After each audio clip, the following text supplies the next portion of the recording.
धन्यवाद राम किंकर जी।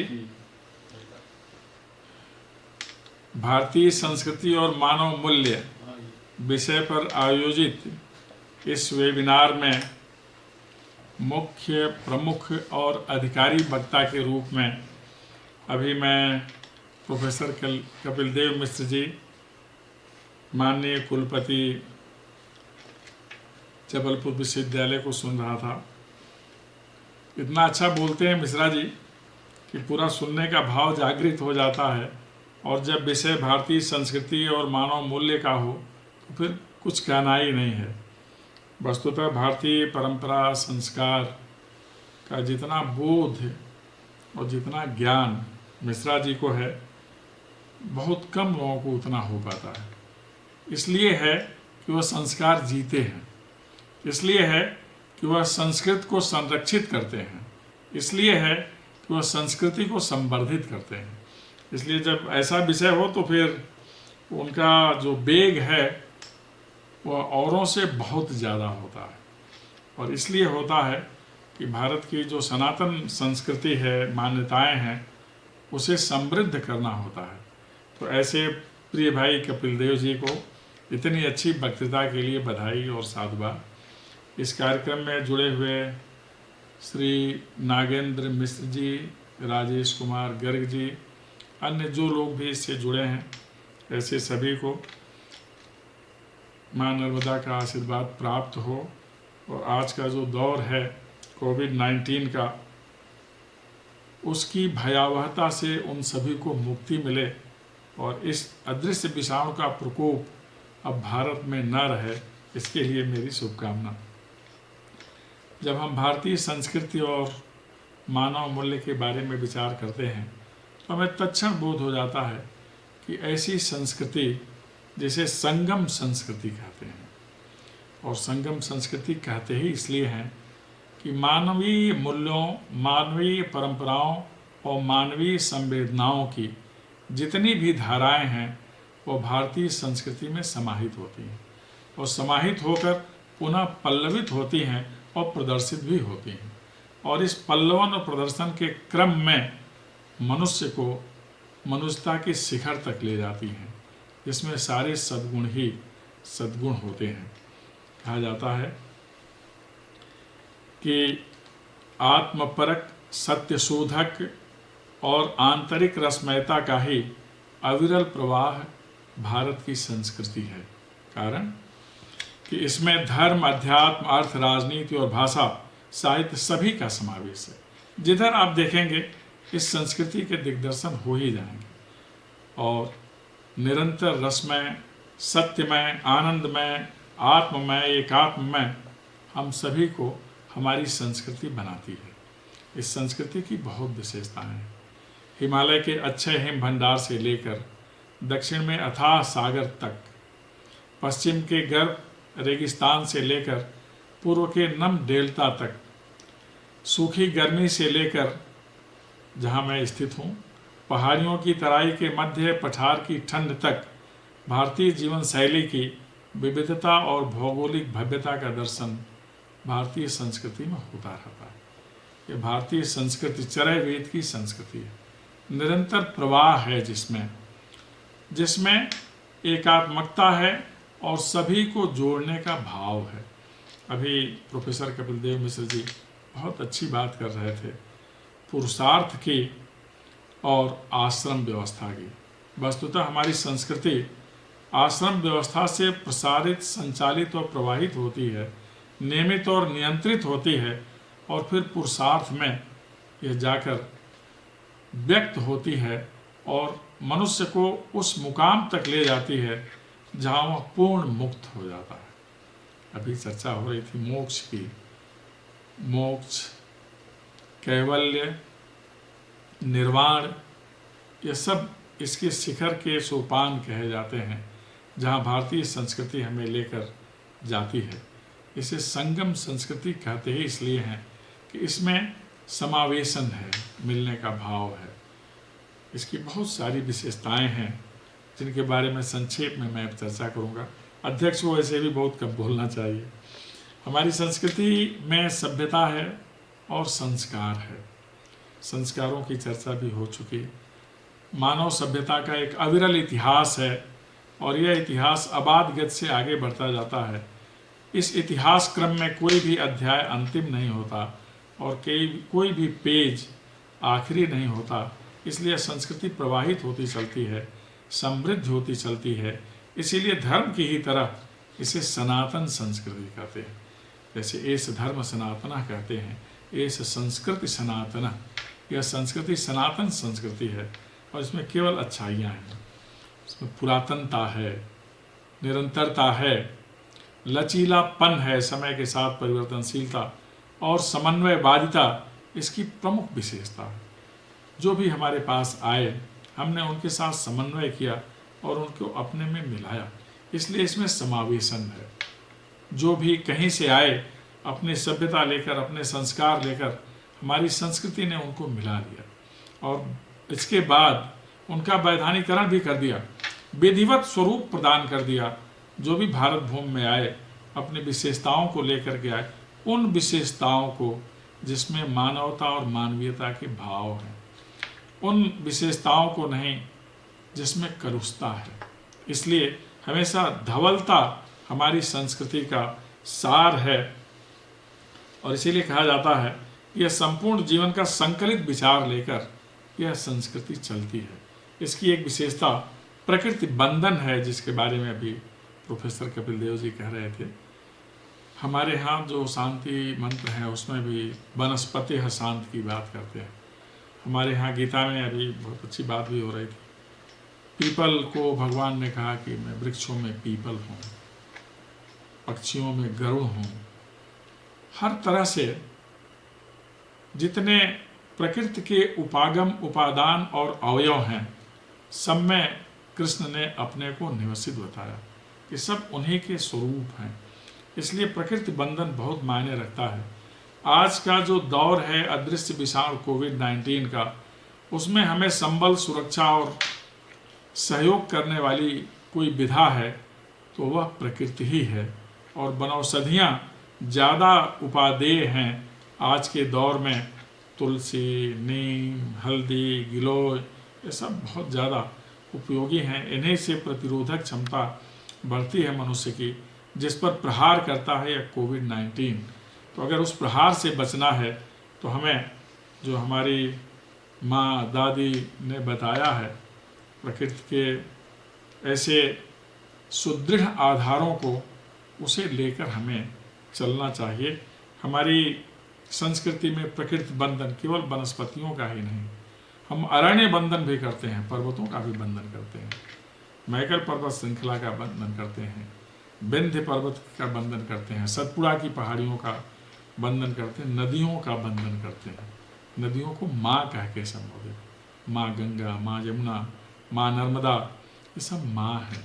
ये भाव है हमारी संस्कृति में कि इस प्रकृति में जो कुछ भी है हमारे लिए बंधनीय है। पर्वत शिखर, जंगल क्षेत्र, छोटी छोटी वनस्पतियाँ सब बंधनीय है, क्योंकि कोई ऐसी वनस्पति नहीं है जिसमें औषधीय गुण ना हो। इसीलिए हमारे यहाँ प्रकृति बंधन का विशेष विधान इसलिए भी कि हमारे लिए प्राण वायु के लिए प्रकृति ही स्रोत है। तो अगर हमें शुद्ध प्राण वायु लेना है, ऑक्सीजन, तो हमें प्रकृति का बंधन और प्रकृति की सुरक्षा दोनों करना पड़ेगा। ये हमारी संस्कृति का संदेश है। और साथ ही प्रकृति बंधन के साथ ही साथ लैंगिक समानता पर बहुत बल दिया गया है। सर्वप्रथम श्रेष्ठ की रचना के साथ हमारे यहाँ जो पहला संविधान बना मनुस्मृति के रूप में मानव कल्याण के लिए, उसमें जो महत्ता दर्शाई गई है लैंगिक समानता के संदर्भ में नारियों की, और उससे भी पहले हमारे यहाँ वैदिक सभ्यता में जो अर्धनारीश्वर का विधान है, इस बात का द्योतक है कि हमारे यहाँ नारी शक्ति पुरुष से कमतर नहीं है। नारी नर से मिलती है, तभी अर्धनारीश्वर का भाव होता है, शिव और कल्याण का भाव तभी होता है। हमारे यहाँ तो प्रकृति सिखाती है, यही हमारी संस्कृति है। हमारी संस्कृति में प्रकृति भी निहित है और हमारे यहाँ जो प्रकृति है उसमें हमारी संस्कृति भी निहित है। इसका हमें हमेशा ध्यान रखना चाहिए। मनुस्मृति में लिखा यत्र नार्यस्तु पूज्यन्ते रमन्ते तत्र देवताः यत्रैतास्तु न पूज्यन्ते सर्वास्तत्र फलाः क्रियाः। अर्थात जहाँ नारी शक्ति का बंधन नहीं होता वहाँ सारे उद्यम निष्फल हो जाते हैं, और जहाँ वंदना होती है वहीं देवता भी रमण करते हैं। ये भाव है हमारी संस्कृति का, जिसमें लैंगिक समानता पर विशेष आग्रह है। इसमें उत्सव धार्मिकता है, ये विशेष ध्यान देने की चीज़ है। हमारे संस्कारों में जो बताया गया, गर्भाधान से लेकर और अंतिम अवस्था तक, अर्थात उसके बाद जन्मोत्सव से लेकर और प्रयाण तक, हर अवसर पर उत्सव ही उत्सव है। संतति का आना भी उत्सव का विषय है, विद्यालय जाना भी उत्सव का विषय है, विवाह होना भी उत्सव का विषय है। सर्वत्र उत्सव ही उत्सव, और यहाँ तक कि जब हम अंतिम प्रस्थान करते हैं तब भी उत्सव ही दिखलाई देता है। हमारी संस्कृति उत्सव धर्मी संस्कृति कही जाती है। जब फल फूल लगते हैं तो भी उत्सव मनाते हैं। हमारे यहाँ खेतों में फसल तैयार हो जाती है तब भी उत्सव मना लेते हैं, और यह उत्सव पर्वों में भी दिखलाई देता है। हमारे जितने पर्व हैं, होली, दशहरा, दीपावली, रक्षाबंधन, ये सब उत्सव धर्मी हैं, सब जोड़ने का काम करते हैं। हमारे यहाँ जितने तीर्थ हैं सब जोड़ने का काम करते हैं। भारत की एकता का एक सबसे महत्वपूर्ण सूत्र सांस्कृतिक एकता ही है। और आप सभी शंकराचार्य के बारे में जानते होंगे, जिन्होंने 4 स्थान पर हमारे लिए परम तीर्थों की स्थापना की। द्वारिकापुरी, जगन्नाथपुरी, आप सभी जानते हैं, हरिद्वार, जहाँ भी हमारे तीर्थ हैं, रामेश्वरम, ये सब भारत को जोड़ने का काम करते हैं। ये तीर्थ केवल जोड़ने का ही काम नहीं करते, हमें संबल भी प्रदान करते हैं, शिक्षा भी प्रदान करते हैं, संस्कार भी देते हैं, और जो ब्रह्म जिज्ञासा है उसका भी समाधान करते हैं। हमारे यहाँ मूल प्रश्न यही है, को अहम, और दूसरा हमारी जो सबसे बड़ी जिज्ञासा है अथातो वो ब्रह्म जिज्ञासा। ब्रह्म के बारे में जाने, अपने बारे में जाने, आत्म तत्व से परमात्म तत्व तक का विधान हमारी संस्कृति में निहित है। इसीलिए जब उत्सव धर्म में बनते हैं तो इसमें नृत्य के लिए स्थान है, संगीत के लिए स्थान है, शिल्प कला, मूर्ति कला, स्थापत्य, सबके लिए स्थान है, और सब कुछ सृजनशीलता का स्वरूप ग्रहण करते हुए चलता है। अर्थात हमारी संस्कृति की विशेषता सृजनशीलता है, और यही सृजनशीलता हमें निरंतर अच्छा करने के लिए प्रेरित और प्रोत्साहित करती है। हमारी जो संगम संस्कृति है, इसमें एक भाव संगम है, तीर्थ, तीर्थराज, अर्थात हम तीर्थों में जाकर मिलते हैं, हम एक दूसरे की संस्कृति से, सभ्यता से, संस्कार से, सदाचरण से अवगत होते हैं, और हमारे पास जो अच्छा है वहाँ देने का भाव रखते हैं। इसी से संस्कृति समृद्धि भी होती है। ये सब हमारे संस्कृति की विशेषताएं हैं। हमारी संस्कृति में सबके कल्याण की बात कही गई, सर्वे भवन्तु सुखिनः। हमारी संस्कृति में पूरी धरा को ही परिवार माना गया है। महोपनिषद में लिखा है, अयम निजः परो वेति गणनालोचेत साम उदार चरिता नाम तो वसुधैव कुटुंबकम। यही भारत की संस्कृति और पश्चिम की संस्कृति का अंतर भी है। पश्चिम की संस्कृति में विश्व को बाजार माना गया, और भारत की संस्कृति में विश्व को परिवार माना गया है। ये हमारी संस्कृति का उदात्त स्वरूप है, जो सबके लिए है, हर वर्ग को जोड़ने के लिए, क्षेत्र को जोड़ने के लिए है, और जितनी वैकाशिक धाराएं हैं सबको जोड़ने के लिए है।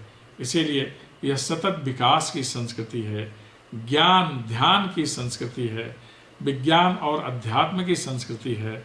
अभी अहिंसा पर हम लोग चर्चा कर रहे थे, और यह संस्कृति मानव मूल्यों के पल्लवन की संस्कृति है।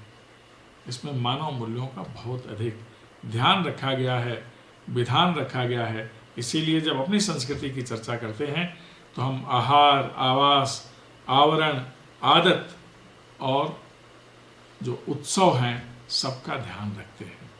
किस परिवेश में कैसा आवरण होना चाहिए, कहाँ कैसा आहार होना चाहिए, क्योंकि आहार से विचार प्रभावित होता है। हमारे निवास के स्थल कैसे होने चाहिए, हमारी आदतें कैसी होनी चाहिए, अभी चर्चा हो रही थी। हमारे यहाँ संस्कारों में पहले ही जगने के साथ हम हाथ देखकर ही प्रणाम करते हैं, लक्ष्मी जी, सरस्वती जी और विष्णु जी का हम जमीन पर उतरने से पहले प्रणाम करते हैं। चलने के साथ ही नित्य प्रात उठ के रघुनाथा, माता पिता गुरुनाई माता, माता पिता और गुरु का हम प्रणाम करते हैं। हमारे सामने हो तो भी या कहीं भी हो तो हम उनका नमन करते हैं। ये हमारे संस्कार में है। हमारी संस्कृति संस्कार को बढ़ाती है, हमारी संस्कृति संस्कार सिखाती है, हमारी संस्कृति संस्कार का संचयन करती है। इसलिए बहुत अच्छी संस्कृति है, अद्भुत। हमारी संस्कृति सद्भाव की संस्कृति है। दुनिया में अन्य देशों में संस्कृतियां टकराव का कारण मानी जाती हैं। अमेरिका में सैमुअल पी हंटिंगटन ने लिखा कि आने वाला विश्व युद्ध सांस्कृतिक टकराव का होगा, अर्थात संस्कृतियां अपने में लड़ेंगी, क्लैश ऑफ सिविलाइजेशंस। लेकिन हम ठीक अलग सोचते हैं। हमारी संस्कृति सद्भाव की संस्कृति है, सबके साथ समभाव रखने की संस्कृति है, सबके साथ अच्छा सद्भाव रखने की संस्कृति, सबके साथ सहज भाव रखने की संस्कृति है। ये हमारी संस्कृति की विशेषता है। कारण यह ऋषि और कृषि परंपरा की संस्कृति है। ऋषि मंत्र दृष्टा होते थे, ऋषियो मंत्र दृष्टार, और ये सारे मंत्र मानव कल्याण के लिए होते थे। और कल्याण तब होगा जब मनुष्य में मानवीय गुण होंगे, मानव मूल्य होंगे। वह मूल्य प्रेम, दया, उपकार, उदारता, परहित, सहयोग, सहानुभूति, सदाशयता, संवेदनशीलता, सहृदयता, सत्य और अहिंसा। सत्य तो हमारे यहाँ सबसे श्रेष्ठ धर्म माना गया। धर्म न दूसर सत्य समाना, सत्य के समान कोई दूसरा धर्म ही नहीं। हमारे यहाँ तो सत्य को साक्षात ईश्वर मान लिया गया। सत्यनारायण कथा आप सभी ने सुनी होगी, उसमें सीधे सीधे हम सत्य को ही ईश्वर मानते हैं। इसलिए सत्याचरण, सत्य का आचरण करना, ये सबसे बड़ा मानव मूल्य होता है। अहिंसा का भाव रखना, प्रेम करुणा का भाव रखना। हमारे यहाँ अहिंसा को बहुत महत्ता दी गई। हमारे पूरी परंपरा में, शास्त्रों में, वैदिक, औपनिषदिक, पौराणिक, सांगीतिक, स्मृत सभी में इसका महत्व है। अहिंसा परमो धर्मः श्रुत्युक्त स्मार्थ एव च, यह महत्व है। मन, क्रम, वचन कहीं से भी हिंसक भाव नहीं रखना चाहिए। अपने हमारे यहाँ जी आप बने रहिए और औरों के अस्तित्व को बने रहने दीजिए। इसीलिए हमारी संस्कृति और मानव मूल्य जब मिलते हैं तो जन, जल, जंगल, जमीन और जंतु के सामीप्य का बोध कराते हैं। सब में सामीप्य होना चाहिए, सअस्तित्व होना चाहिए, यह देखना हमारा धर्म होता है। इसीलिए हमारे यहाँ परहित पर भी बहुत ज़्यादा ध्यान है। परहित सरिस धर्म नहीं भाई, पर पीड़ा सम नहीं अधमाई, यह मानव मूल्य है कि हम निरंतर दूसरों का हित करें, और अहित करना हमारे यहाँ कभी सोचा ही नहीं है। इसीलिए हमारे यहाँ श्रेय और प्रेय का विधान है, ज्ञाता ज्ञान और ज्ञेय का विधान है, जो वस्तुतः शुद्धता और उत्तम वृत्तियों का परिचायक होता है, और इसमें पूर्णता का भाव हमेशा निहित होता है। हमारे यहाँ की संस्कृति में, मानव मूल्यों में दानशीलता, अल्प भोगशीलता, ईशावास्योपनिषद का उदाहरण आप लोग सुन रहे थे, उसके माध्यम से बताया जाता है। और यही भाव सतत विकास का भाव है। हमारी संस्कृति सतत विकास की संस्कृति है। प्रकृति के पास हमारी आवश्यकता की पूर्ति के लिए पर्याप्त संसाधन है। हम अपनी आवश्यकता की पूर्ति करें, लेकिन आने वाली पीढ़ी के लिए भी हम उतना ही छोड़कर जाएं जितना पूर्वजों ने हमें दिया हुआ है। इसलिए संतोष और संयम ऐसे मानव मूल्यों की भी बहुत ज़्यादा ज़रूरत है। आज के दौर में संतोष और संयम बहुत मायने रखता है कि अगर हम संतोष करें, संयम रखें, तो बहुत सारी कुरीतियों से और बहुत सारी व्याधियों से हम बच सकते हैं। हम स्थानीय स्तर पर हमारे पास प्रकृति ने जो दिया है, हम उसका उपभोग करें। कंदमूल, फल फूल, हम उसका ध्यान रखें। हमारे यहाँ जो अन्न होता है, ब्रह्मान्न कहा जाता है, ब्रह्म ही अन्न है, हम उसका सेवन करें। जंक फूड की तरफ, फास्ट फूड की तरफ हम न जाएं। हमारे यहाँ तो बहुत सारी व्यवस्थाएं हैं। फास्टेस्ट फूड तो इंडिया में ही होता, सत्तू, चिवड़ा, दही, लिट्टी चोखा, इससे ज़्यादा शुद्ध और पौष्टिक तो कोई आहार हो ही नहीं सकता। हमें इसका ध्यान रखना है आहार का निरंतर ध्यान रखना है, विचार का ध्यान रखना है। हमारे यहाँ योग है, हमारी संस्कृति का एक महत्वपूर्ण पहलू। योग सुकर्म सुकौशलम, योग से ही कर्म में कुशलता मिलती है। योग चित्त वृत्ति निरोधा, चित्त वृत्तियों को नियंत्रित करने का काम भी योग के माध्यम से होता है। यह सब मानव मूल्यों में निहित है। अगर हम इन सबका ध्यान करें, आज हम संवेदनशील हो गए हैं। सबसे बड़ा मानव मूल्य है संवेदना, और संवेदनशील होने के कारण ही हम अपने से जुड़े हुए लोगों का ध्यान कर रहे हैं। हमसे जुड़े हुए जितने लोग हैं इस देश में, उनका ध्यान कर रहे हैं। जो भारतवंशी दुनिया में कहीं भी हैं, हम उनका ध्यान कर रहे हैं। इतना ही नहीं, जो हमसे सीधे संबद्ध नहीं हैं, हम उनका भी ध्यान कर रहे हैं, क्योंकि पूरी धरा को हम एक परिवार मानते हैं। अर्थात वैश्विक परिवार का विचार हमारी संस्कृति का आधार है, और हमारे मानव मूल्यों में जो सबसे बड़ा मूल्य है वह है संवेदना, साहचर्य, सहयोग और सद्भावना का, जिसे हम लेकर चलते हैं। यह भारतीय संस्कृति की विशेषता है, जिसमें ऐसे मानव मूल्यों के लिए विशेष स्थान है। आप सभी ने ध्यानपूर्वक सुना। हम सब मिलकर भारत को स्वच्छ, स्वस्थ, समृद्ध, समर्थ, सशक्त और ज्ञान लोक का महानतम राष्ट्र बनाएं, इस विधा में आप सभी से सहयोग के लिए मेरा आग्रह है। एक बार पुनः आप सभी को बहुत बहुत धन्यवाद। नमस्कार।